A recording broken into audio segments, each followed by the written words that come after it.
Bu maşınlar 60-cı illərin tankı idi, yoxsa cibləri soyan şıltaq gözəlçələr idi? Maz yoxsa Kamaz? Gəlin görək hansı yaxşıdır. Siz videonu bəyənib kanalıma abunə olun, mən isə keçim hekayəmizə.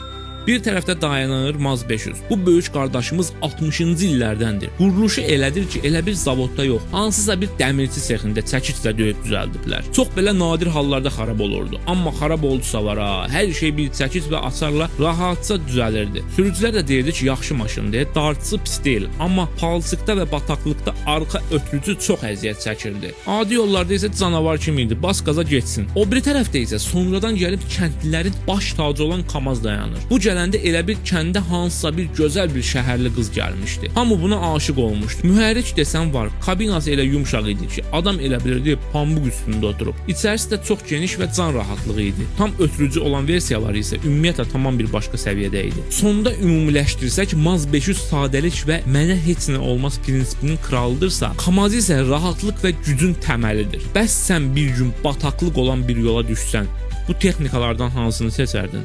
Şərhlərdə fikrinizi yazmağı unutmayın. Bəs növbəti video hansı texnika və ya maşına aid gəlsin? Bunu da yazın. Sabaha qədər.